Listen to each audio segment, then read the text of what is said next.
Hi, this is Yunshin from YQ Traveling, and we are at a new location today. Guess what? It's dark, and there is a big shiny light right in front of me.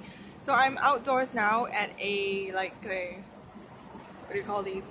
It's a jungle gym for adults. Yeah, so they have a lot of these in Singapore, just like all over the place. So today we have another vlog, and today I'm going to talk about how to be safe when traveling alone, or to be safe when traveling. Period. Um, I guess that's a theme because it's night now, and then I'm doing a topic related to safety. Okay. But first thing first, I need to admit something. I have never ever been robbed, pickpocketed, or stolen from when I was traveling. I don't think I even had food poisoning. It's just me. So at first I thought there was be a weakness for me. I was afraid that I couldn't articulate what I did to just like avoid all these bad things happening. But I gave it a lot of thought, and I realized that I did a lot of things to prevent myself from getting into trouble. So I'm just gonna share them with you. Most of the tips for now will be for solo travelers because I travel alone a lot. If you have like more than one person traveling, it is much easier because you guys can look out for each other. But for if you're alone, and especially if you're a woman, there are some precautions that you need to take. Okay, first up is that when I travel, I do not stay outside when sun sets. It's kind of sad, yeah, because it's like you can't enjoy the nightlife or things like that. If I live far from the city, I would not be staying out after sunset.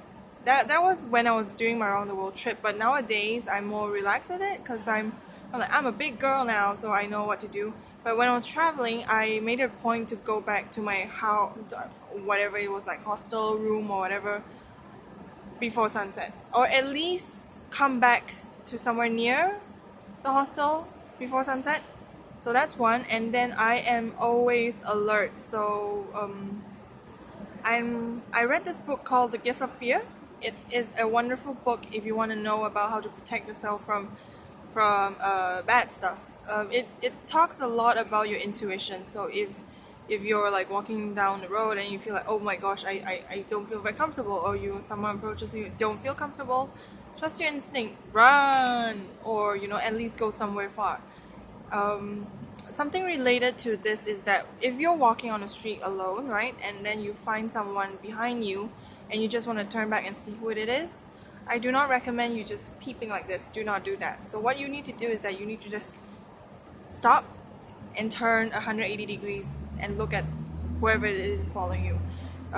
It might seem silly, but it works because if it's a bad guy, the bad guy or bad girl will be like, oh no, she's looking at me. And if it's a normal person, they'll be like, oh okay, I'll just I'm normal, I'm fine. So that's something I think is really important because I see a lot of people when they feel someone's behind them, they're just like peep, peep, peep. Peeping is no freaking use. People, do not peep. Stand your ground and look back. So that's two. And I guess the third one would be that if you're traveling and then you hear people calling out, don't respond. Please don't respond. It's very rare that they're actually calling out because you drop your like $50 note on the floor. It's usually people trying to sell you things, people trying to get your attention, and when your attention is gotten, it's very hard to get rid of. So that's three, and I would recommend bringing self-defense stuff along with you. My personal favorite is a pen, because a ballpoint pen, yeah, because I'll hold it like this, and if I'll just hold it like this when I'm traveling and I'm walking like down a dark alley, and I would imagine if someone comes near me, I would just like stab, stab, stab, stab. So that's one. And another would be, there's spray deodorants. You get those tiny cans, and then if anyone like comes in your face, just spray them in the face. And bring a whistle. A whistle is very important. I have never had to use my whistle before, but having a whistle is useful because you either, the bad guy, you blow your whistle, or you're trapped somewhere, you blow your whistle, or you're trapped in the toilet, you blow your whistle. So a whistle is very useful. So those are the tips that I have for today. If you have any more questions, send them in, yqtraveling@gmail.com. And just sort of like to tell you, my pre-order is up now for the book, Your Big Break, the guide to leaving your job to travel around the world and back. And so pre-orders is up, and early bird is ending on Wednesday PM, Wednesday midnight. I mean, like the end, like 11:59 p.m. So get it for 15 Singapore dollars before it goes up to 20 Singapore dollars.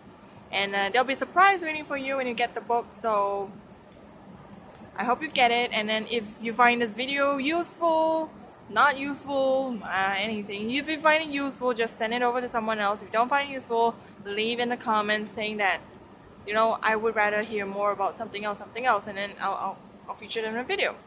So okay, thanks for watching, and I hope you have a very safe travel whenever you travel. So bye.